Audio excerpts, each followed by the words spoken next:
શ્રી વલ્લભાધીશ કી જય, શ્રી ગુસાઈજી પરમ દયાલ કી જય, શ્યામ સુંદર શ્રી અમને મહારાણી કી જય, શ્રી હરિરાય મહાપ્રભુ કી જય, ગોકુલ નાથ કી જય. આપણે મહાપ્રભુજીની 84 બેઠકનું રસપાન કરીએ છીએ. તેમાં 50મી બેઠક આવી છે ત્રિલોક ભાનજીની બેઠક. આચાર્યજી મહાપ્રભુજીની બેઠક ત્રિલોક ભાનજીમાં છે. ત્યાં એક રમણીય સ્થળ જોઈને છોકરની નીચે આપ બિરાજ્યા. ત્યાં માયાવાદી ઘણા હતા. તે બધા શક્તિના ઉપાસક હતા. ત્યારે શ્રી આચાર્યજીએ દામોદરદાસને આજ્ઞા કરી કે અહીં માયાવાદી ઘણા પ્રબળ છે, એટલે માયામતનું ખંડન કરી ભક્તિ માર્ગની સ્થાપના કરશે. ત્યારે આચાર્યજી મહાપ્રભુજીએ ત્યાં ભાગવત સપ્તાહનો આરંભ કર્યો. ત્યારે બધા મહાઅલૌકિક આનંદ થયો. આ માયાવાદીએ સાંભળ્યું કે શ્રી વલ્લભાચાર્યજી અહીં પધાર્યા છે. ત્યારે તે બધા મળીને આચાર્યજીની પાસે આવ્યા. ત્યારે આપે બધાનો સત્કાર કર્યો અને બેસાડ્યા. તપશ્ચાત ચર્ચા થઈ. એક ઘડીમાં શ્રી આચાર્યજી મહાપ્રભુજીએ બધા માયાવાદીઓને નિરુત્તર કરી દીધા. આ રીતે સહજમાં માયામતનું ખંડન કરી ભક્તિ માર્ગનું સ્થાપન કર્યું. ત્યારે ત્યાં જય જયકાર થવા લાગ્યો. પંડાઓએ વિનંતી કરી, મહારાજ, કોઈ મનુષ્ય હોય તો તેને જીતી શકાય છે. આપ તો સાક્ષાત ઈશ્વર છો. હવે કૃપા કરીને અમને શરણમાં લો. જ્યારે આપ ઉદ્ધાર કરશો ત્યારે થશે. મહારાજ, હવે આપના શરણાગત છીએ. શ્રી મહાપ્રભુજી પરમ દયાળુ છે, એટલે આજ્ઞા કરી કે સ્નાન કરીને આવો. તે બધા સ્નાન કરીને આવ્યા. ત્યારે બધાને નામ સંભળાવી તુલસીની માળા પહેરાવી. તે સમયે ત્યાં જય જયકાર થયો. પછી દંડવત કરી બધા પોતાના ઘરે ગયા. ત્યારે શ્રી ત્રિલોકભાનજી ઠાકોરજી આચાર્યજીની પાસે પધાર્યા.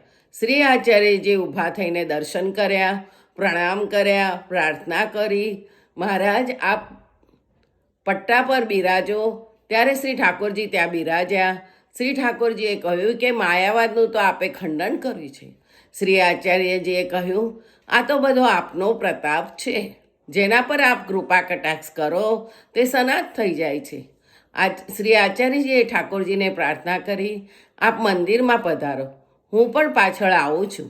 તપશ્ચાત શ્રી આચાર્યજીએ કૃષ્ણદાસ મેઘરને કહ્યું, લીલા મેવા સિદ્ધ કરો.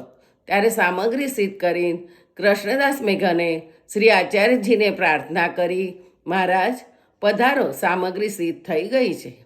શ્રી આચાર્યજી બધા સેવકોની સાથે પધાર્યા તથા ત્રિલોકભાનજીના દર્શન કર્યા. ત્યારે શ્રી ત્રિલોકભાનજીએ આજ્ઞા કરી, આપ શૃંગાર કરો. શ્રી આચાર્યએ શૃંગાર કર્યો. તે સમયે બધાને અદ્ભુત દર્શન થયા. તપશ્ચાત આપે ઠાકોરજીને સામગ્રી આરોગાવી. પછી ઠાકોરજીની આજ્ઞા લઈને આચાર્યજી પોતાની બેઠકમાં પધાર્યા. ત્યાં થોડા દિવસ બિરાજીને ત્યાંથી પ્રસ્થાન કર્યું તથા તોતાચલ પર્વત પર પધાર્યા. આ શ્રી ત્રિલોકનાથજીની બેઠકનું ચરિત્ર અહીંયા પ્રગટ કર્યું છે. હવે બેઠક તે 51મી આવી તોતાદ્રી પર્વતની બેઠક. શ્રી આચાર્યજી મહાપ્રભુજીની બેઠક તોતાચલ પર્વતની પાસે ઘણું વન છે. ત્યાં વટવૃક્ષની નીચે આપ બિરાજ્યા. ત્યાં કૃષ્ણ મેઘને પ્રાર્થના કરી, મહારાજ જળનું સ્થાન ક્યાંય નજરે પડતું નથી. ત્યારે શ્રી આચાર્યજીએ આજ્ઞા કરી કે મારી નજીક આ કદમનું વૃક્ષ છે. તે કદમની દક્ષિણની તરફ એક મોટી શિલા છે. તે શિલાને ઉઠાવો. તેની નીચે એક કુંડ નીકળશે. તે કુંડમાં ઘણું જળ છે. ત્યારે કૃષ્ણદાસે જઈને તે શિલા ઉઠાવી. તેની નીચે એક મોટો કુંડ નીકળ્યો. તેમાં સીડી ઘણી સુંદર બનેલી હતી. ત્યારે બધા સેવકોએ તે કુંડનું નામ વલ્લભ કુંડ રાખ્યું. તે સમાચાર બધા માયાવાદીઓએ સાંભળ્યા. શ્રી વલ્લભાચાર્ય અહીં પધાર્યા છે. તેમણે દક્ષિણના વિદ્યાનગરમાં તથા કાશીમાં માયામતનું ખંડન કરી ભક્તિ માર્ગની સ્થાપના કરી. સાંભળ્યું છે તેનું અગ્નિકુંડથી આપનું પ્રાગટ્ય થયું છે. આ કારણે અગ્નિ જેવું આપનું તેજ છે. પોતાનામાંથી 2 પંડિત જઈને જોઈ આવ્યા કે આપનું મુકામ કઈ જગ્યાએ છે. આવો વિચાર કરી તેમાં 2 પંડિત ગયા. તેમણે જોયું કે વટવૃક્ષ નીચે બિરાજી રહ્યા છે ત્યાં આવી તેમણે દર્શન કરી વિનંતી કરી, મહારાજ અહીં નિર્જળ સ્થળમાં કેમ આવીને બિરાજ્યા છો?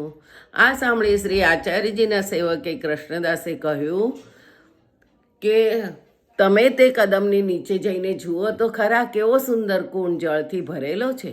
ત્યારે તે માયાવાદી મનમાં અચંબિત થઈ નમસ્કાર કરી પોતાના સ્થળે ગયા.